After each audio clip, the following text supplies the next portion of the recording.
Je vais être 100% honnête, dans les parfums oud, c'est quelque chose que j'adore. Mais chez Kayali, je l'ai déjà dit, celui à la rose, c'est le seul, il me donne mal à la tête. Mais ça là, faut qu'on en parle. Kayali nous a sorti 2 pépites. Oui, je sais, j'ai dit techniquement jusqu'à mi-septembre, un peu plus loin même. C'est encore l'été. Mais on sait tous que là, le 1er septembre est passé, l'automne est dans l'air. On a Milky Musk et on a Chocolate Oud. Ils m'ont retourné le cerveau, ces parfums. Mais sans aucune exagération. Un de mes parfums préférés, vraiment de tous les temps, est un parfum qui sent le chocolat. Donc là, j'ai des exigences. Dès que je l'ai spray, ça m'a fait penser à Angel Share de Kilian.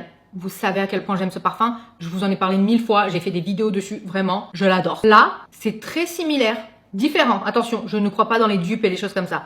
C'est similaire parce qu'en fait, dès qu'on le ressent là, oh mon Dieu, une pomme caramélisée. Vraiment là, t'es au marché de Noël. T'es au marché de Noël et il y a toutes ces épices, la cannelle et tout. Franchement, c'est incroyable. C'est magnifique. Vraiment.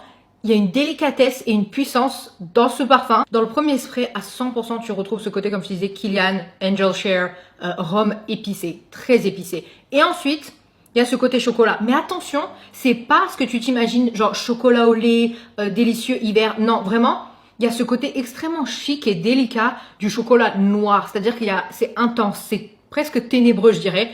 C'est vraiment pas écœurant, genre vraiment pas. Je t'en supplie, applique-le sur la peau, sens-le une première fois et attends quelques minutes et ressens-le encore parce que tu vas voir qu'en séchant sur la peau, je trouve qu'il a un côté encore plus sensuel en fait. Et pour toutes celles qui ont l'impression que tout ce qui est oud est trop fort, là, il est pas si fort que ça. Là, vraiment pour le coup, il est très délicat, très chic. Moi, j'aime les parfums oud très très forts, ça me dérange pas du tout. Mais là, c'est vrai qu'il est un peu plus délicat. Vraiment, pour moi, c'est gourmand, sans être écœurant, c'est enveloppant, c'est hiver, c'est chaleureux. Vraiment, c'est mon coup de cœur. J'allais attendre jusqu'à la fin pour dire que c'était mon préféré, mais je peux pas. Ça, là, c'est totalement différent. Vraiment, heureusement. Mais là, on a un mélange incroyable. Incroyable. Ça, c'est un parfum cocooning clean par excellence. C'est bête, mais j'ai souvent une vision quand je vois un parfum. J'ai souvent même, mes looks, en fait, sont souvent même inspirés par le parfum que j'ai envie de porter ou vice versa. Un look va m'inspirer le parfum que j'ai porté. Et là, pour moi, on est en plein hiver. Tu portes un fancy pull en cachemire. Et t'as commandé un vanilla latte.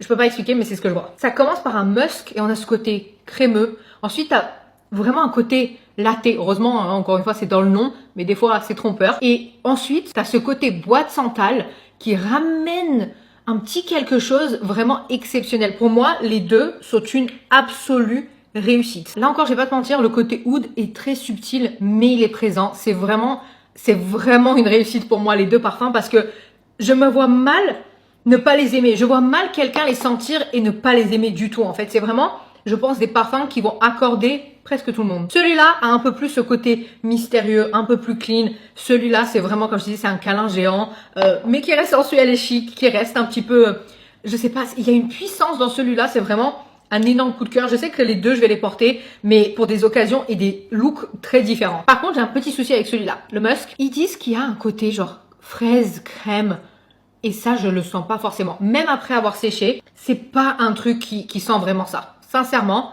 Et je pense heureusement parce que je trouve que la combinaison justement musk, ce côté laiteux, ce côté bois de santal est totalement parfait déjà.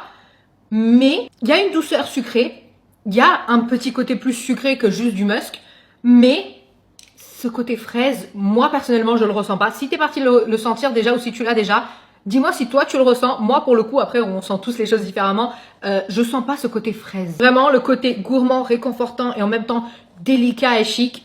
Franchement, faudrait que je les mélange. Oh, j'ai pensé à ça. Faudrait que je les mélange et je vous dirai ce que j'en pense aussi. Mais pour moi vraiment 10 sur 10, 8 sur 10.